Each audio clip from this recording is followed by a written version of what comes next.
Luka's weight was the big conversation on national TV. Reggie Miller talked about it. It's not lost on me the irony of Reggie Miller having the conversation about Luka's weight. Reggie Miller, famously one of the skinniest players like in NBA history. I just found that interesting. But Luka's weight is not new. This is not a new issue that we just discovered that, oh, like, man, oh, all of a sudden we just realized that Luka came in out of shape. You specifically, and we have been saying this since the very beginning of this season, even in preseason. Here's the thing. I feel like Luka's weight has been talked about ever since he kind of came into the league. And I kind of made fun of it for the first few years of like, As a narrative. as a narrative. It's like the story. I'm like, all right, it was just an easy talking point for a lot of people out there. But then I saw him at the beginning of this season and this preseason and the first of this, first, few games of the year. And I threw out there, I'm like, man, I think this is the heaviest that I've seen him as far as him being out of shape. And if you've been listening to this pod, we've kind of casually thrown it out there a few times, like, hey, as Luka continues to play himself into shape, he is not there right now. You could see it with his body. You could just see it in like pictures and stuff. And if you feel like he looks the same, go back and watch some rookie season Luka, and even that you're like, oh wow, you can see what a difference it is in that. So we're going to talk more about this, but it's very clear. And now it's a national story. Tim McMahon talks about on a Low Post podcast. He's, was tweeting about it. It was a topic of the broadcast on, TV tonight. And he was even asked about it after the game. Yeah, it's almost as if tonight everyone else discovered that this was a problem, right? If you've listened to this show, we've been saying that this has been an issue for Luka. It's one of the reasons why he keeps, getting hurt and has some of these injury situations. It's one of the reasons why he's not been as effective in, 2-point range this season. It's a reason for a lot of things. Luka being, and it's not just that, oh, he's slow, he's out of shape, but it's that first step. He can't get past guys as easily as he did in the past. He's not as strong and as agile as he has been in the past, and so he's not able to get in the post. I saw several times in this game Luka not being able to just post up and move Patty Mills, right? And I think that's part of strength, conditioning, all that kind of stuff. Especially in the fourth quarter, him not being able to post Patty Mills because he just can't play. One of the big things that stuck out to me in this game, Kevin Durant played the entire second half. He played the whole fourth quarter, and Luka can't do that at this point. And until the Mavericks can get to a point where he can, you're not going to beat a team like the Nets. Yeah, and I want to make something very clear too. Like, Luka's not in the best shape of his life. He's out of shape.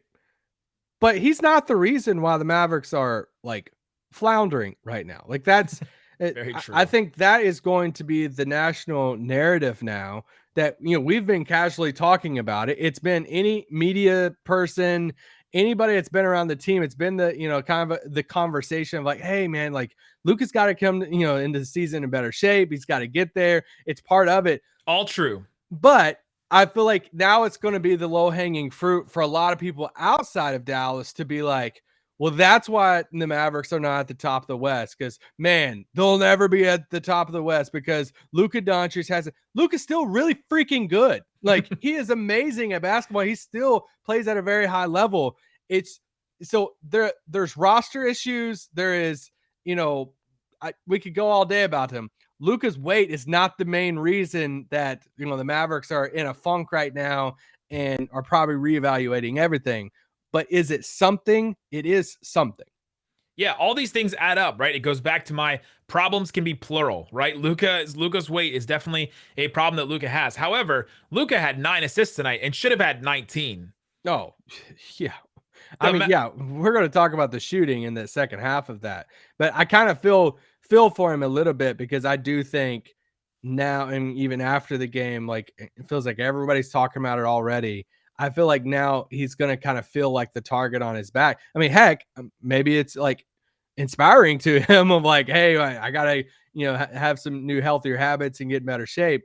But this isn't what's going on with the Mavs right now. It's not all on Luka's weight stuff. And that's going to be an easy tell sign. If you see somebody on a national talk show or a podcast or writing an article or something, be like, the Mavericks, this is why. It's like, all right, well, you're not really watching all the games right now. It's that, and it's the new rules. Oh, well, the new rules are just Luka is just struggling because of the new rules. That's why he's not scoring as much, right? Like I heard that narrative about Trae Young, and I was like, man, I'm not sure I know enough about the Hawks to say if that is definitively true. That that the only reason why the Hawks and Trae Young is struggling is because of the new rules they've implemented, where you can't do the Harden, flopping type foul and the stop and get a defender on your butt type thing. Luka can't do those things either, and he did those a lot as well. And so you're going to hear those things, I think. But Luka, after the game, talked about and addressed his weight concerns and actually answered the question. So we wanted to hear from Luka. So here's what he had to say.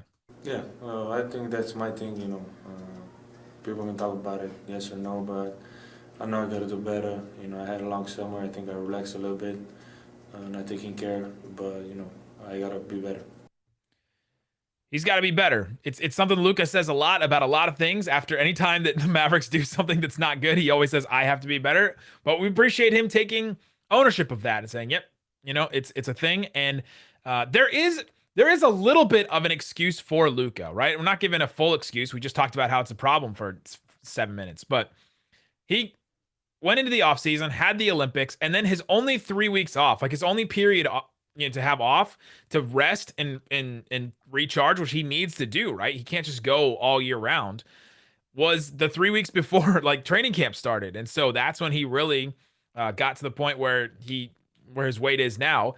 The interesting thing to me, and the reason why I think it may not be just like conditioning and cardio and things like that, it may be diet and things like that, is that it's been this far into the season. I mean, we're 22 games in. He's been playing basketball a lot, and he still looks the same to me that he did at the beginning of the season. Yeah, well, I think you alluded to at the beginning too of like the effect that weight can have on other parts of your body, and we're seeing some of these injuries. We're seeing the ankle injury linger. Jason Kidd used that term the other day, the lingering ankle issue, that it doesn't help other parts of your body whenever you are overweight, and that's where Luka's at. And you can't, in a sense, like, put yourself in Luka's shoes. You kind of understand his mindset too of like, all right, I mean, I have all these European accolades. I come into the NBA as arguably the most decorated European player of ever coming into the league. You set all these rookie records. You're doing all these highlights. You're already a top 10, some would say top 5 player in the NBA, first team All NBA. And it's like, you just dropped 40 on Kawhi in the playoffs, even though you didn't lose, but it wasn't Luka's fault, like he'd still put up crazy numbers, triple doubles and stuff in the playoffs. It's like, so if you're Luka, you're like, all right, like, cool. Yeah. I mean, I'm out of shape, but I'm still one of the best players in the world. I'm still doing all of this and have done all of this. So it's just, that's the next level. That's the next boss in the video game for Luka. It's almost himself more than it is another player in the league, that he has to kind of conquer this part of himself and get his body there for him to take that next level. You know who said this months ago?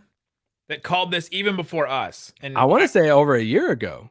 JJ Barea on JJ Redick's podcast. The two JJs got together and talked about this and said the next step for Luka is conditioning, physical fitness, and all that. And it's really interesting that this conversation is happening while Dirk was in the building and while Steve Nash was the other coach, because what did Steve Nash teach? Like, pretty much anyone he played with is, diet, physical conditioning, all that kind of stuff.